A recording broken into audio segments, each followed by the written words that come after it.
नमस्कार, राज की बात लेकर हाजिर हूं मैं राज ठाकुर आपके साथ। आज बात होगी H3N2 वायरस की, जो अब नई आफत बनकर उभरा है।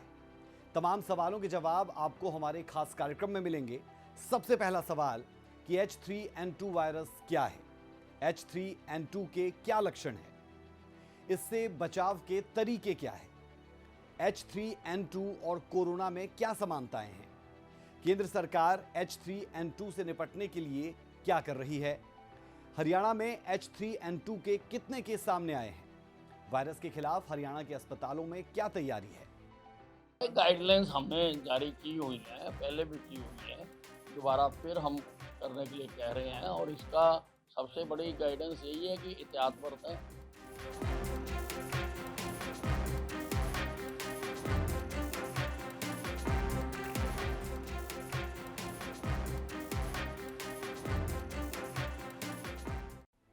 3 साल बाद कोरोना महामारी से राहत मिली थी, लेकिन इन्फ्लुएंजा वायरस H3N2 ने फिर से चिंता बढ़ा दी है। कुछ महीनों से सर्दी, जुकाम और बुखार के मामले तेजी से बढ़ रहे हैं, लेकिन अब ये जानलेवा भी बनते जा रहे हैं। राज की बात यह कि कोविड और इस वायरस में अंतर कर पाना काफी मुश्किल है, क्योंकि H3N2 इन्फ्लुएंजा ए का सब टाइप है। सबसे पहले आपको अपनी खास रिपोर्ट में विस्तार से बताते हैं कि H3N2 के लक्षण और बचाव के तरीके हैं क्या। साथ ही ये भी जानिए कि इस वायरस से सबसे ज्यादा किसे खतरा है।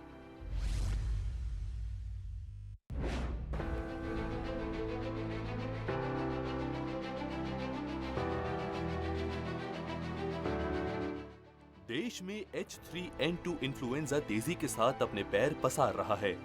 सबसे चिंताजनक बात यह है कि H3N2 वायरस काफी संक्रामक है। एक व्यक्ति से दूसरे व्यक्ति में आसानी से फैल सकता है वायरस। भीड़ भाड़ वाली जगहों पर फैल सकता है वायरस। हवा में 1 मीटर तक फैल सकता है संक्रमण। संक्रमित सतह को छूने से भी फैल सकता है वायरस। H3N2 वायरस के लक्षणों की अगर बात करें तो इनमें नाक बहना, तेज बुखार, शुरुआत में गीली और फिर लंबे समय तक सूखी खांसी, गले में खराश, चेस्ट कंजेशन, सिर दर्द, मांसपेशियों और जोड़ों में दर्द, थकावट जैसे लक्षण शामिल हैं। अब ये भी जान लीजिए कि H3N2 वायरस में किसको सबसे ज्यादा खतरा है। गर्भवती महिलाएं, 5 साल से कम उम्र के बच्चे, बुजुर्ग, किसी बीमारी से जूझ रहे व्यक्ति को ज्यादा खतरा है। कहते हैं कि इलाज से बेहतर बचाव है। ऐसे में H3N2 वायरस से बचाव के तरीके भी जानना बेहद जरूरी है। मास्क पहनें और भीड़ भाड़ वाली जगहों पर जाने से बचें। बार बार अपनी आंखों और नाक को छूने से बचें। खांसते या छींकते समय मुंह और नाक ढक कर रखें। बुखार या बदन दर्द होने पर पैरासीटामोल लें। डायरिया है, गला खराब रहता है, गले में दर्द रहता है, डिजीनेस है, चक्कर आना, तो ये इसके मोटे मोटे सिम्टम्स हैं। तो सावधानी क्या बरतनी चाहिए शरीर में? इसमें सावधानी यही है कि एक तो मास्क डालें, क्राउडेड प्लेसेस पे कम जाएं, और सस्पेक्टेड अगर कोई पेशेंट है उससे उचित दूरी बनाए रखें। जो कोविड प्रोटोकॉल्स है, जैसे आपके हाथ वॉश करना, बार बार नाक को, मुंह को हाथ ना लगाना, ये सारे जो है सावधानियां इसमें बरतनी चाहिए। तो सर इस बीमारी को दवाई को टेस्ट जिन्हें हो रहा है? हाँ, टेस्ट हैं इसके, जो टेस्टिंग होती है, और जो दवाइयाँ हैं वो भी अवेलेबल हैं। अलग अलग लाइन ऑफ जैसे मतलब सिम्टोमेटिक ट्रीटमेंट ज़्यादा होता है वायरल डिजीज, जो भी हो, कोविड हो या ये हो। जब भी मौसम बदलता है, इन्फ्लुएंजा होने की आशंका बढ़ जाती है। ऐसे में जरूरी है कि हम सभी बचाव के तरीके आज से अपनाना शुरू कर दें। सूर्या समाचार के लिए जींद से परमजीत की रिपोर्ट।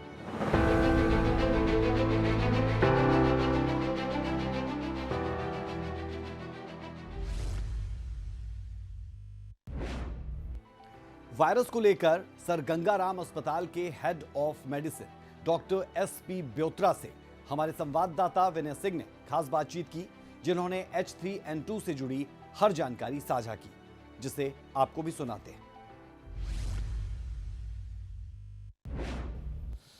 देश में H3N2 ने दस्तक दे दी है। अब देश के कई राज्यों में ऐसे मरीज मिल रहे हैं जो कि H3N2 से ग्रसित हैं। क्या है ये H3N2, कितना खतरनाक है, कोविड के मुकाबले ये कितना ज़्यादा परेशान कर रहा है, इस पर बात करने के लिए हमारे साथ डॉक्टर SP ब्योत्रा जी हैं, जो कि सर गंगाराम अस्पताल के हेड ऑफ मेडिसिन हैं। सर, कोविड का दौर हम लोगों ने देखा, H3N2 ने देश में दस्तक दे दी है। पहले तो ये जानूंगा कि H3N2 है क्या चीज़? देखिए, H3N2 एक वायरस है। आज से आप सबको याद होगा, आज से 2008-2009 में स्वाइन फ्लू के केसेस काफ़ी H1N1 कहते थे उसको। एक्चुअली ये वायरस जितने होते हैं, ये आज के ये H1N1 जो हैं, ये पहले एनिमल्स इनमें सफ़र करते हैं एनिमल के साथ, लेकिन एनिमल्स और ह्यूमन का बड़ा रिश्ता घना है। तो जब एनिमल के साथ इंसान रहते हैं, जैसे स्वाइन फ्लू था, तो इंसान के जो रहते हैं वो जो वायरस उनके स्क्रीशन, उनके ब्लड और ब्लड प्रोडक्ट्स में, उनके बॉडी में, ह्यूमन बॉडी में चला जाता है। तो फिर वक्त के साथ साथ ये वायरस जो होता है, ये वायरस आज तो कुछ RNA वायरस होते हैं, चाहे DNA वायरस होते हैं, उनके आधा है सेल होता है। तो ये वायरस अपनी एंटीजेनेसी, अपने आप को ये तब्दील करते जाते हैं। तो ये तब्दील करने की वजह से फिर आस्ता कुछ सालों के बाद वायरस ह्यूमन को भी इन्फेक्ट शुरू कर दिया। ये भारत उस वक्त ये करते हम जो ह्यूमन टाइप हो गया, तो हम स्वाइन फ्लू कहते थे, H1N1।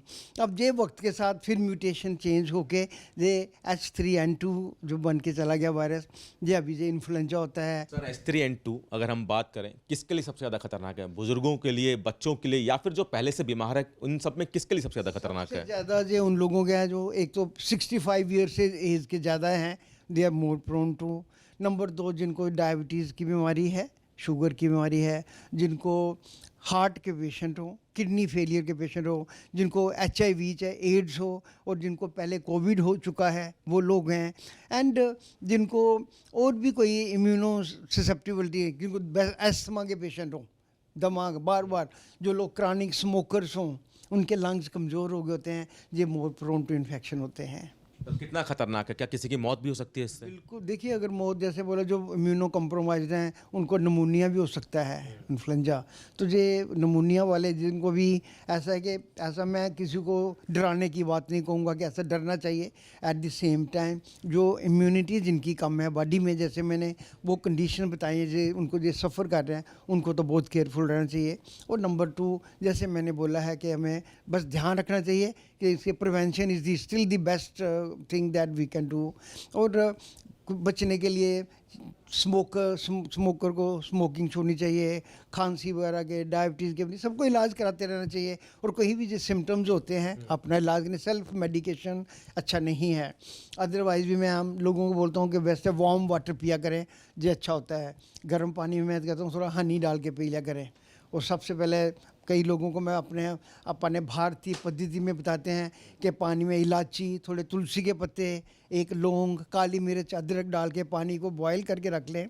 वो गर्म पानी में 1 चम्मच हनी और लेमन डाल के पिएं। मैंने देखा है कि लोग गले की खराश बेटर हो जाती है, उनको खाने पीने में दिक्कत कम हो जाती है। एंड इन जनरल इस मे बी इम्यूनिटी में भी थोड़ी सी, क्योंकि सारे एंटीऑक्सीडेंट्स हैं, बॉडी की इम्यूनिटी भी बढ़ सकती है। तो आई थिंक ये सावधानियां करनी चाहिए, और इलाज अपने आप नहीं करना चाहिए। जो लोग इम्यूनो कम्प्रोमाइज्ड हैं, उनको ध्यान ज़्यादा रखना चाहिए। ऐसा होगा तो मुझे ख्याल नहीं कि हमें इतना बहुत ज़्यादा ऐसे हाई तौबा से डरने की आवश्यकता नहीं है। सर, एक सवाल की, H3N2 एक इन्फ्लुएंजा है, और इससे अगर कोई ग्रसित है तो उसको तुरंत डॉक्टर से संपर्क करना चाहिए, इससे बेहतर है। और साथ ही साथ जो बचाव के जो उपाय हैं उनको अपनाना चाहिए। किसी भी तरह से घबराने की ज़रूरत नहीं है। डॉक्टर साहब का कहना है कि इम्यूनिटी पावर बढ़ाने की कोशिश करनी चाहिए, और ख़ास तौर पर जो बुजुर्ग या बच्चे या फिर जो पहले से जो लोग बीमार हैं, उनको सावधानीपूर्वक घर से निकलना चाहिए। कैमरामैन प्रियदर्शन के साथ दिल्ली से सूर्य समाचार के लिए विनय सिंह। देश में तेजी से फैल रहे H3N2 वायरस ने केंद्र सरकार की चिंता बढ़ा दी है।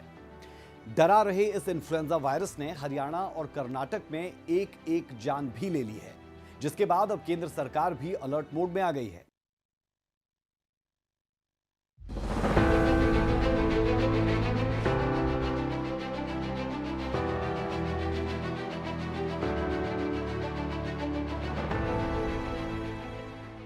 देश भर में H3N2 इन्फ्लुएंजा वायरस तेजी से अपने पैर पसार रहा है। वायरस से बचाव के लिए नीति आयोग ने एक्शन टास्क फोर्स बनाने को लेकर एक अहम मीटिंग की। आयोग ने राज्यों को वायरस से निपटने के लिए अस्पतालों में पूरी तैयारी, मैन पावर, दवाएं, मेडिकल ऑक्सीजन समेत जरूरी सामान को रखने के लिए कहा गया है। आयोग की मीटिंग में इस बात पर जोर दिया गया कि वायरस से निपटने के लिए सबसे पहले आवाम को जागरूक करने की जरूरत है। नीति आयोग ने इन्फ्लुएंजा वायरस से बचाव के लिए कोरोना जैसे नियमों पर अमल करने का हिदायत दी है। केंद्रीय स्वास्थ्य सचिव राजेश भूषण ने भी इसी कड़ी में राज्यों और केंद्र शासित प्रदेशों को पत्र लिखा और इस बात पर जोर दिया कि हालांकि पिछले कुछ महीनों में कोविड-19 के मामले कम होते जा रहे हैं, लेकिन कुछ राज्यों में कोविड-19 संक्रमण दर में क्रमिक वृद्धि हुई है, जो चिंता का एक मुद्दा है और इससे तेजी से निपटना चाहिए। नए मामलों का कम संख्या, अस्पतालों में भर्ती होने वाले मरीजों की संख्या में कमी और कोविड-19 टीकाकरण के मामले में महत्वपूर्ण प्रगति के बावजूद सतर्क रहने की जरूरत है। जांच, इलाज और टीकाकरण पर ध्यान केंद्रित किया जाना चाहिए और कोविड उपयुक्त व्यवहार का पालन किए जाने की जरूरत है। विभिन्न प्रयोगशालाओं में विश्लेषण किए जा रहे नमूनों में इन्फ्लुएंजा ए, H3N2 विशेष रूप से चिंता का विषय है। ये भी ध्यान में रखा जाना चाहिए कि बच्चे, बुजुर्ग लोग और गंभीर बीमारियों से ग्रस्त लोगों में H1N1, H3N2 का ज्यादा खतरा है। इन बीमारियों को फैलने से रोकने के लिए लोगों को स्वच्छता के बारे में जागरूक करना जरूरी है। केंद्र ने राज्यों से दवाओं और मेडिकल ऑक्सीजन की उपलब्धता, कोविड-19 और इन्फ्लुएंजा के खिलाफ टीकाकरण जैसी अस्पताल की तैयारियों का जायजा लेने का भी अनुरोध किया गया है।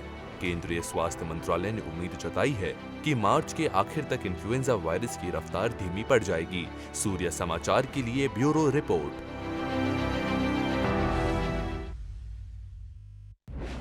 अब ये तो बात हो गई केंद्र सरकार की, अब बात हरियाणा की करते हैं, जहां अब तक इन्फ्लुएंजा वायरस के कुल 11 मामले सामने आ चुके हैं। जींद में H3N2 से एक मौत भी हो चुकी है। ऐसे में प्रदेश के अंदर H3N2 को लेकर अलर्ट जारी कर दिया गया है और सभी सतर्क रहने के दिशा निर्देश भी जारी किए गए हैं। हालांकि स्वास्थ्य मंत्री अनिल विज का कहना है कि हरियाणा किसी भी परिस्थिति से निपटने के लिए पूरी तरह से तैयार है।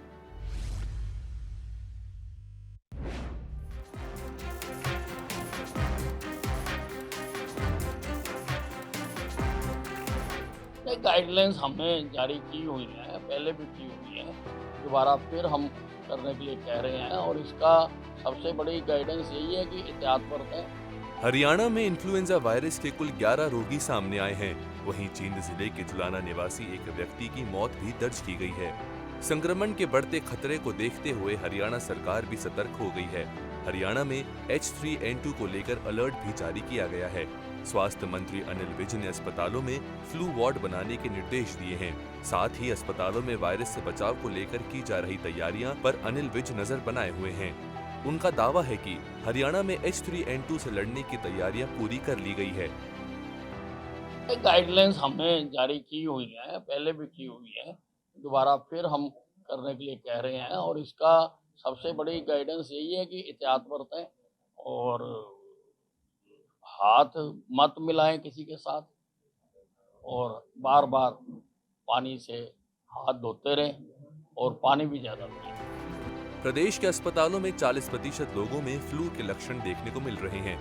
डॉक्टरों का कहना है कि ये सामान्य संक्रमण है। किसी भी भयावह स्थिति से बचने के लिए हरियाणा के गृह एवं स्वास्थ्य मंत्री अनिल विज ने राज्य के सभी सामुदायिक और प्राथमिक स्वास्थ्य केंद्रों और निजी अस्पतालों को अलर्ट पर रहने को कहा है। साथ ही अलग से फ्लू OPD भी शुरू करने के निर्देश दिए हैं। स्वास्थ्य विभाग की ओर से संक्रमण के इलाज के लिए एक प्रोटोकॉल भी जारी किया गया है। एंटीबायोटिक दवाओं के अत्यधिक उपयोग के प्रति आगाह किया है। स्वास्थ्य विभाग के अधिकारियों के अनुसार इन्फ्लुएंजा A और B दोनों मामलों के प्रकोप अस्पतालों में दिख रहे हैं। आम फ्लू या इन्फ्लुएंजा संक्रमण अलग अलग आयु वर्ग के लोगों को अलग अलग गंभीरता से प्रभावित करता है। इस साल सामान्य फ्लू काफी ज्यादा संक्रामक है और परिवार के सभी सदस्यों को प्रभावित कर सकता है, इसलिए हम सभी को सावधान रहने की जरूरत है। सूर्य समाचार के लिए अंबाला से नरेश सैनी की रिपोर्ट।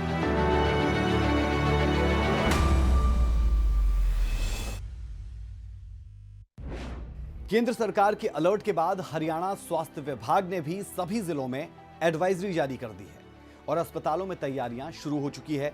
राज की बात यह कि अगर इन्फ्लुएंजा वायरस का प्रकोप बढ़ता है तो स्वास्थ्य विभाग कोरोना महामारी की तर्ज पर अपनी टीम को फील्ड में उतारने का काम करेगा। इसके लिए मोबाइल टीम भी बनाए जाने की तैयारी चल रही है। ये रिपोर्ट देखिए।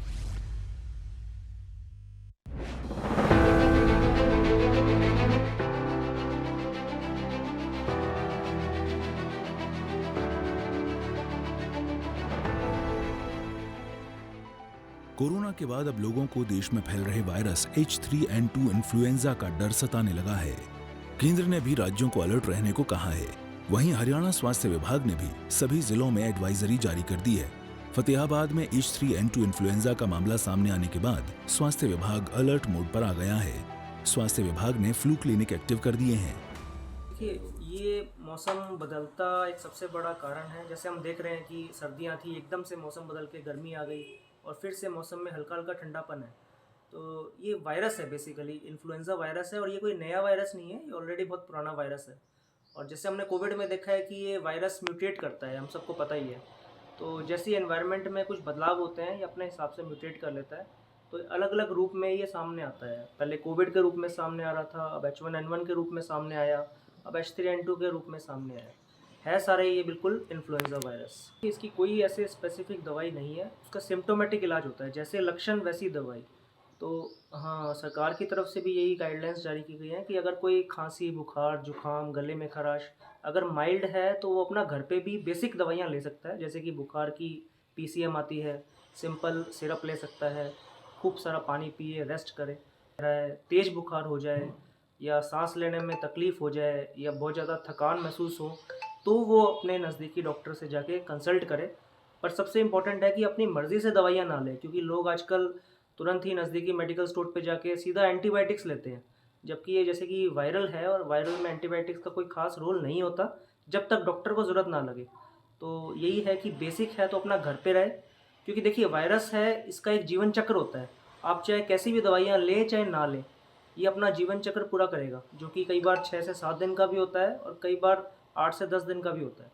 तो इसमें ये है कि नॉर्मल है तो अपना घर पे रहे, बेसिक ट्रीटमेंट ले, PCM पानी वगैरह ले और ज़्यादा ज़रूरत महसूस हो तो डॉक्टर से कंसल्ट करें। इसको लेकर अंबाला के CMO कुलदीप सिंह का कहना है कि इससे लोगों को पैनिक होने की जरूरत नहीं है, क्योंकि तापमान के बढ़ने के साथ ही ये खत्म हो जाएगा।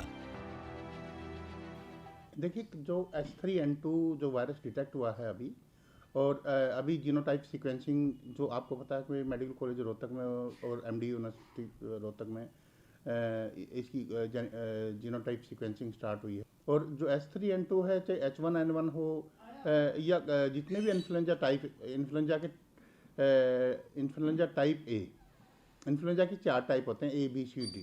मोस्टली जो कॉमनली अफेक्ट करता है ह्यूमन बीइंग को, इन्फ्लुएंजा टाइप A का जो वायरस है वो आजकल जो जिसको सीजनल फ्लू बोलते हैं और पार्टिकुलरली सर्दियों में अफेक्ट करता है। इसकी जो H3N2 है, ये आपको बताऊँ H18 तरह के होते हैं और N11 तरह के होते हैं। वहीं बात करें करनाल की, तो कल्पना चावला मेडिकल कॉलेज में रोजाना ऐसे मरीज आ रहे हैं जिन्हें बुखार, खांसी, जुकाम, गले में खराश, उल्टी, दस्त है और इस वायरस से जुड़े लक्षण में भी यही बीमारियां आती हैं। देखिए, ये H3N2 जो है ये इन्फ्लुएंजा A की कैटेगरी में आता है। वायरल बुखार है और इस मौसम में अक्सर इसके जो केसेस हैं वो बढ़ जाते हैं नॉर्मली भी। हाँ, लेकिन इस बार केसेस बहुत ज़्यादा हैं और कुछ केसेस में समस्या जो नॉर्मल से थोड़ी सी ज़्यादा मिल रही है। नंबर ऑफ़ केसेस ज़्यादा होने का एक कारण ये भी है कि पिछले 2 साल में जैसे कोविड ही मेन वायरस था जिसके इन्फेक्शंस मेनली हो रहे थे, तो इम्यूनिटी जो इन फ्लू वायरसेस के अगेंस्ट होती है वो हमारे शरीर में कम थी, जिस वजह से जो अब की बार फ्लू के इन्फेक्शन हो रहे हैं वो ज़्यादा हैं नंबर में और थोड़े से तेज़ हैं। पहले बिल्कुल, ये वैसे तो ये अपर रेस्पिरेटरी ट्रैक्ट का ही है, ये नाक और गले में ही ज़्यादातर इन्फेक्शन करता है, लेकिन कुछ केसेस में ये इन्फेक्शन फेफड़े में भी जा सकता है। वहीं सोनीपत में अभी तक H3N2 वायरस से कोई भी मरीज संक्रमित नहीं मिला है, लेकिन एहतियात के तौर पर स्वास्थ्य विभाग ने नागरिक अस्पताल में ओपीडी की संख्या बढ़ा दी है। H3N2 वायरस को लेकर एक बार फिर से लोगों में भय का माहौल बनता जा रहा है। नारनौल के नागरिक अस्पताल में इस नए वेरिएंट के वायरस को लेकर स्वास्थ्य विभाग ने पूरी तरह से तैयारी कर ली है और एक स्पेशल वार्ड भी बनाया है। मौसम के बदलने से अब लोगों में खांसी, जुकाम और हल्के बुखार की शिकायत आने लगी है।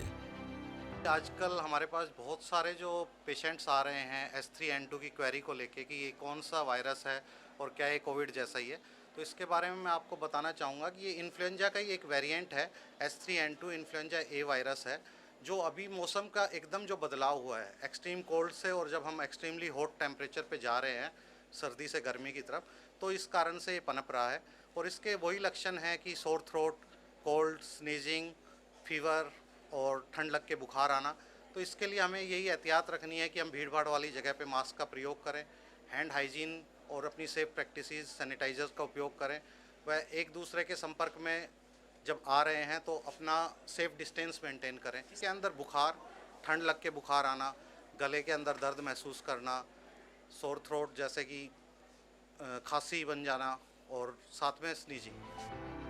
हरियाणा में H3N2 से जींद में एक मौत हो चुकी है। हालात काबू में रहें, इसलिए अभी से हरियाणा के अस्पतालों में तैयारी की जा रही है। खैर, प्रशासन तो अपने स्तर पर कोशिश कर रहा है, लेकिन जरूरी है लोग भी सभी तरह से एहतियात बरतें, क्योंकि इलाज से बेहतर बचाव ही है। सूर्य समाचार के लिए फतेहाबाद से जसपाल, अंबाला से नरेश, करनाल से हिमांशु, सोनीपत से सन्नी और नारनौल से जुगेंद्र की रिपोर्ट।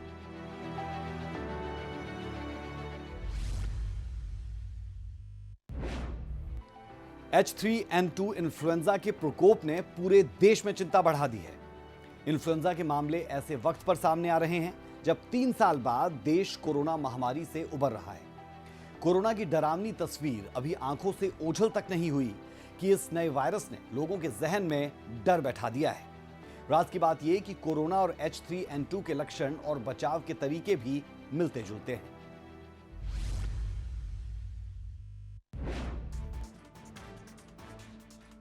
क्या आपको बुखार या गले में खराश है, या फिर आपको खांसी की शिकायत है, या सांस लेने में दिक्कत हो रही है? अगर ऐसा है तो सावधान हो जाइए, क्योंकि भारत में इन दिनों H3N2 फ्लू का अटैक चल रहा है। बच्चे और बुजुर्ग तेजी से इस वायरल की चपेट में आ रहे हैं। H3N2 इन्फ्लुएंजा के प्रकोप ने पूरे देश में चिंता बढ़ा दी है। इन्फ्लुएंजा के मामले ऐसे वक्त पर सामने आ रहे हैं जब 3 साल बाद देश कोरोना महामारी से उभर रहा है। कोविड-19 ने जो देश में तबाही मचाई थी, वो जख्म आज तक नहीं भर पाए हैं। न जाने कितने बच्चे अनाथ हो गए। कई लोग अपनों को आखिरी बार ठीक से अलविदा भी नहीं कह पाए। इसके अलावा कोविड की रोकथाम के लिए जो देश में लॉकडाउन जैसी पाबंदियां लगानी पड़ी, उसका असर हमारी अर्थव्यवस्था पर भी पड़ा था। सबसे ज्यादा चिंता की बात यह है कि चाहे कोरोना वायरस हो या फिर H3N2 वायरस, इन दोनों के लगभग लक्षण एक जैसे ही हैं। बचाव के उपाय कोरोना जैसे ही हैं, यानी कि मास्क लगाना और सैनिटाइजर का इस्तेमाल करना। वैसे तो हर साल इस मौसम में फ्लू फैलता है, जो हफ्ते भर के अंदर सही हो जाता है, लेकिन अगर शरीर में इम्यूनिटी कमजोर और बीपी, शुगर जैसी बीमारियां पहले से हो तो फ्लू भी जानलेवा साबित हो सकता है। फ्लू से बचें, और अगर फ्लू हो जाए तो घबराना नहीं है, बस डॉक्टर की सलाह से दवाई लें। हालांकि ऐसे में बिना लैब टेस्ट डॉक्टरों के लिए भी ये पता लगाना मुश्किल हो रहा है कि मरीज को फ्लू की वजह क्या है, कोरोना वायरस या फिर H3N2 वायरस। तो इस स्थिति में डॉक्टर की सलाह पर जांच करा लेनी चाहिए। अभी से ही अगर हम सब मिलकर सावधानी बरतेंगे तो वैसी स्थिति नहीं पैदा होगी जैसे कोरोना महामारी के वक्त हो गई थी। सूर्य समाचार के लिए ब्यूरो रिपोर्ट।